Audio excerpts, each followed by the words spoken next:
that's definitely been what's in the news, and that's kind of where our focus has switched a little bit. But a lot has changed since our last meeting, and changed for the good. Our numbers in our district and across the state, our number of cases have dropped.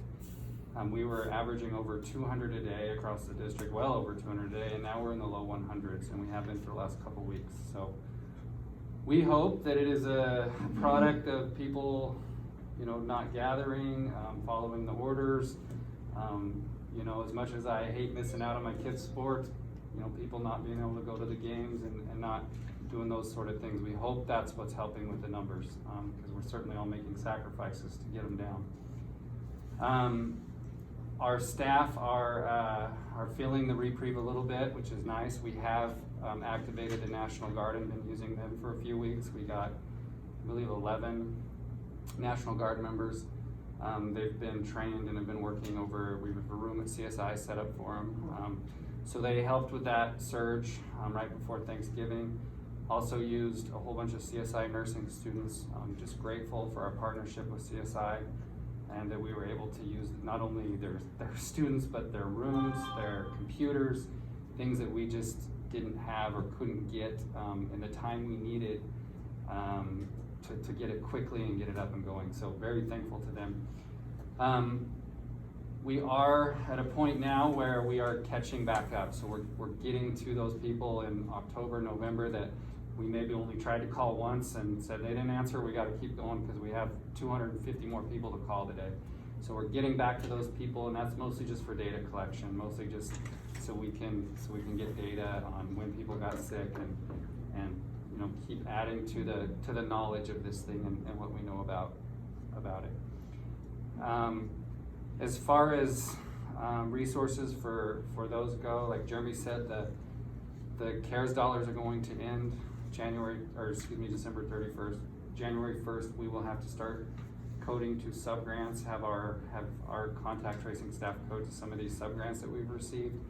Some of our staff have already been, like me, coding into them, but we did get some money early on in this for that reason, so we will be starting to shift over to that, those monies. So, does anybody have any questions about kind of where we're at with our cases?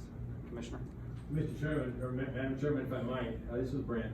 I'm curious with the amount of information that we're gathering, and we're probably going to see this, we probably won't see the true impact of the vaccine here for some time. I would imagine. I don't know. By the time you get through with all the healthcare workers, which are going to be, I'm assuming, we'll hear that now, remember the report, but what I read this morning, and then you're looking at the long-term care facility. Yes. And the impact there, it's gonna be some time. Yes. What are we doing with the information from the contact tracing that we're gathering up? How is that affecting our day-to-day operations? Mostly education. So there was just a report this morning that came from the CDC that said over the last month, people were 10 times more likely to get the disease at a family gathering than anywhere else. So that's information provided by us when we call people and we say, where do you think you got this, or what did you do? All that information is put into a database, sent up to Health and Welfare, and then they send to the CDC, and scientists go through it and start populating risk, places. During the summer, they found that people who ate at restaurants were a certain percentage higher or more likely than others who didn't to get the disease too. So not that being at any restaurant made you risk, but if you were going out, there was a greater chance. Sure. Yeah, so that's what it's used for, just collecting that data, and then we can turn around and use it for educational. So that's what Brianna would be using. Yes. Because I was assuming Exactly. that's where a lot of the information was going. Yep. So that could be a continual feed for the community to understand what's happening within this part of the state. Exactly, and we also collect data on where people work if they're willing to give it, so we can look at specific industries and target them with education, or when we get enough vaccine, target them with the vaccine if we see a higher incidence in certain industries. Thank you. Yes. Any further discussion, questions? Thank you for the update. Josh was going to. Yeah, EJ, can you pull up that slide for that Josh had you pull up. Josh, are you on?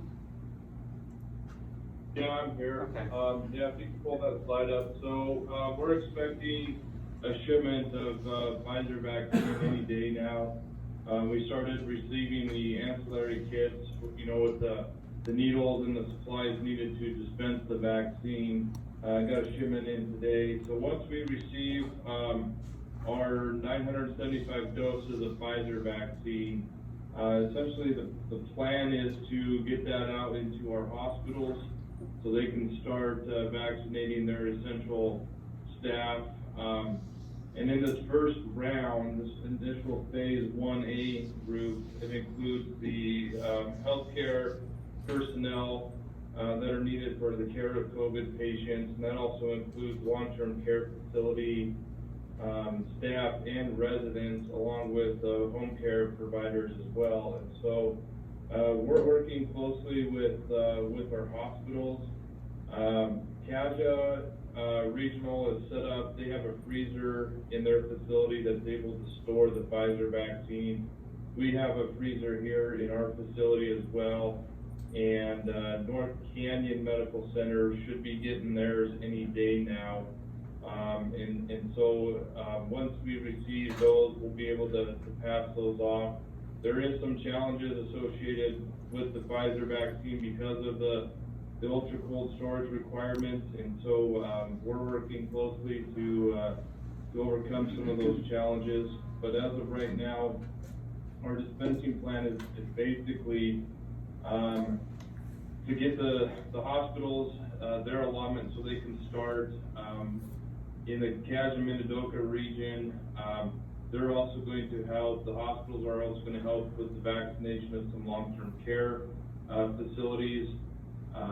There's the pharmacy program that will be activated from the state level, in which they have some large chain pharmacies that will take care of primarily all of our long-term care facilities and residents. And the ones that have not opted into that program, those will fall to us and our responsibility, and the hospitals will also pick up a little bit of that. And then also we've partnered with Family Health Services, who will also be another player in this initial round. And so as you can see there on the slide, that's our initial distribution strategy, and we're hoping to start implementing this this week, should we receive vaccine.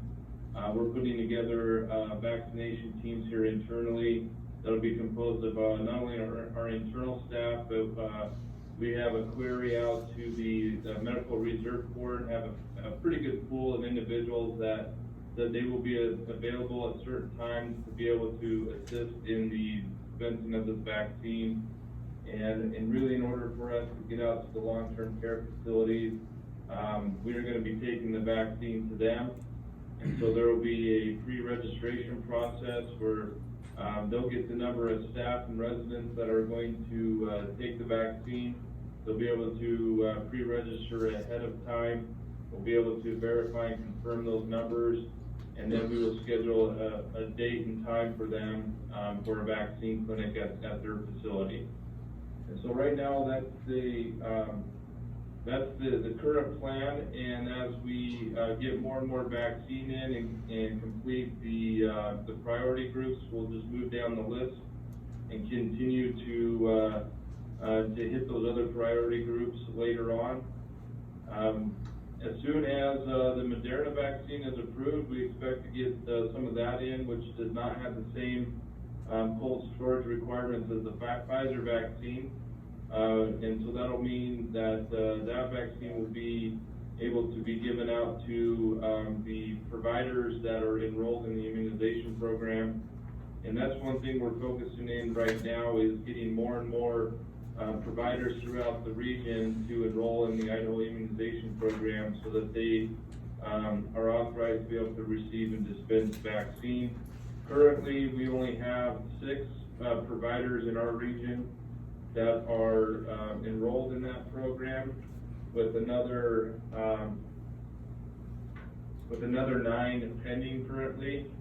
And so we've been, along with the state, been sending out messaging and information to medical providers to inform them about the program and to let them know how to go about signing up and what it entails.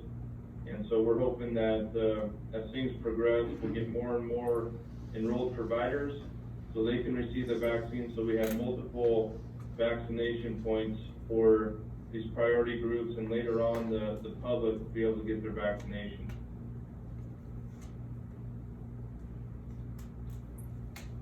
Are there any questions for Josh or Logan? Yes, if I might, Madam Chairman, this is Brent. Please, go right ahead. So, Josh, you indicated 975 doses, is that right? Yes, that's gonna be our first shipment this week. And what comes in this week, so there won't be any shipments that'll come in directly to hospitals? It's all gonna be handled through the health district, is that correct? So the St. Luke's allotment, which is another 975, is going directly to them. And so St. Luke's is taking possession of that in Boise, and they are dispensing that out through their system.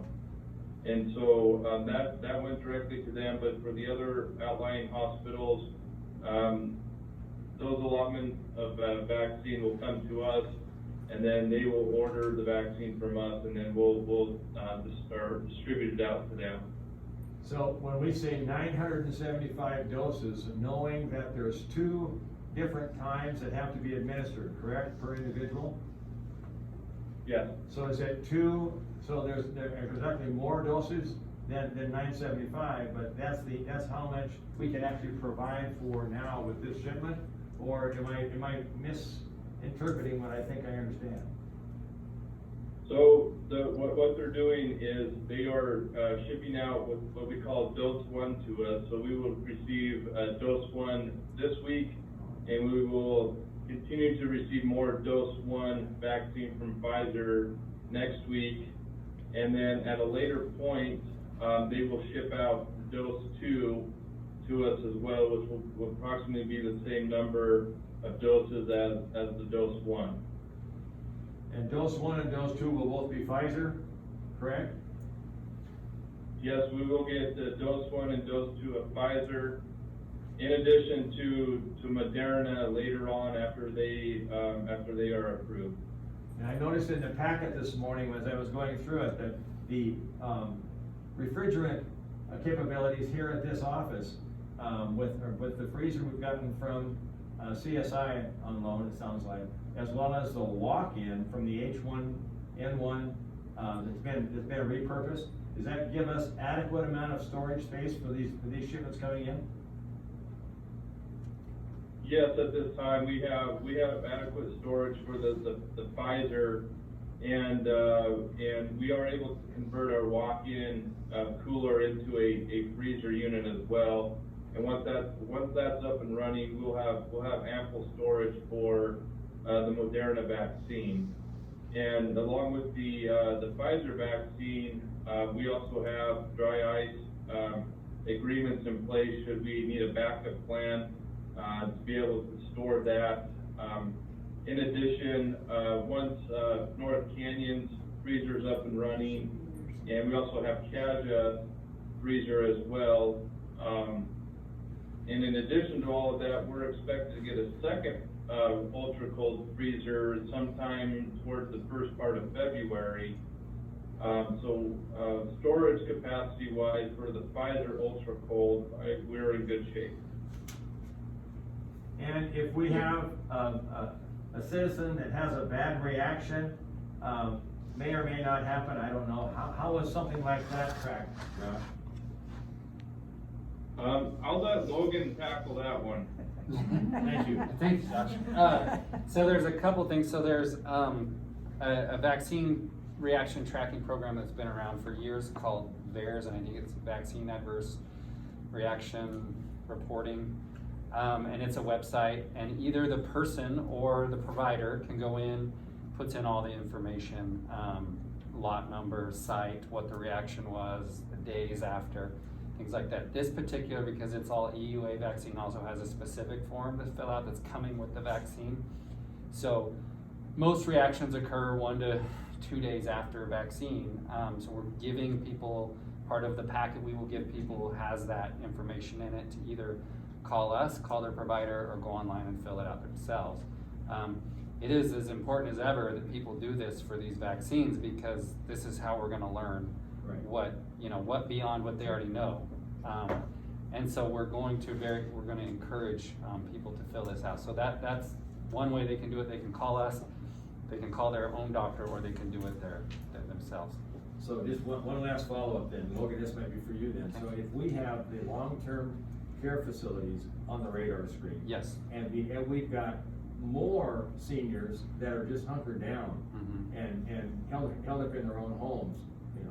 Right. How are we gonna communicate with them? What kind of opportunity, will that be later on when there's more vaccines available? Yeah, so that's a good question, and there are tier groups, and the 65 plus is down a little ways, not real far, but they are down a little ways, and that would be your 65 plus with maybe just a small health underlying conditions, nobody that's severe, because the severe are above that. And yeah, at some point, we're gonna have to do some big time messaging out there to either do drive-up clinics.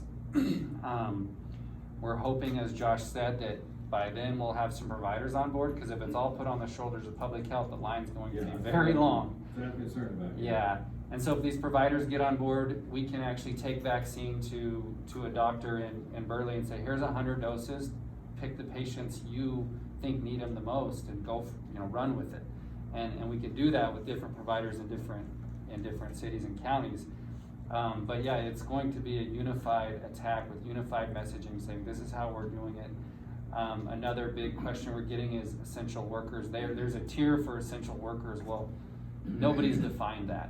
Like who's at the, we'll have to sub-prioritize that whole group. The state has a vaccine advisory committee called the Coronavirus Vaccine Advisory, CVAC, and they meet once a week and come out with these things. So our hope is that as we get closer to those tiers, they will provide some guidance for us on those different sub-priority populations when we get there. But our first go around is these long-term cares.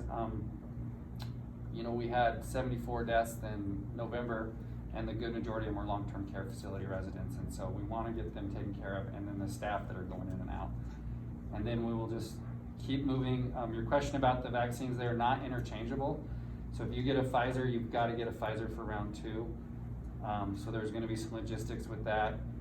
Maybe Is that going to be a common thing? Will all these, depending on, from what I understand, there's six different vaccines that are in various stages of release, correct? Yes, most And likely. that's for the world, Yes, right? yes. Okay, thank you. And most likely it will be, because when they do the study, they don't study them with giving another one. So, as people as we get more on this and people start getting, maybe I got the Pfizer vaccine and then I got the Moderna vaccine in error, that kind of data goes somewhere and they do something, did that work type of thing, but if for the time being, our standard is Pfizer, Moderna. The Pfizer is 3 weeks apart, the Moderna is 4 weeks apart, so even the weeks apart are different. And then the AstraZeneca, which is not even, I don't think, proposed to go for an EUA yet. I believe the U.S. ordered, that's about 60% of what the U.S. ordered for its supply. So, and that one's just a refrigerated vaccine. So that will be the bulk, in our opinion, of what we get for the public, and that's not even on the radar yet. Okay, thank you, Josh. Out of these 975 doses of vaccine we're receiving, at one time, there was discussion about only distributing half of those to make sure that we had the second dose available.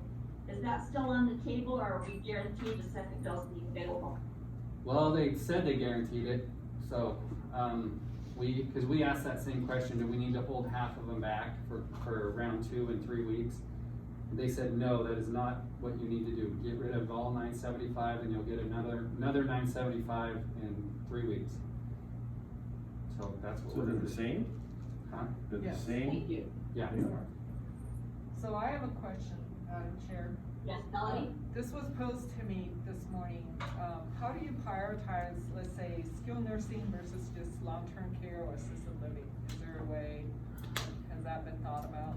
I believe that the priority was skilled nursing first, but I think that with the pharmacy program and with us, we're able to just go out and do most of them. I think when we looked at our plans and what we have left, there's roughly 13 facilities that we have left to do after the The pharmacies, gap. after the hospitals, take care of those. So we think that within the first 2 weeks, the first 2 shipments, we have enough to cover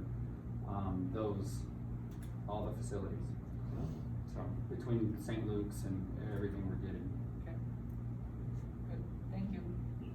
Thank you. Any more questions for Josh or Logan? If not, thank you, gentlemen, for all your planning and preparation on this. We appreciate it.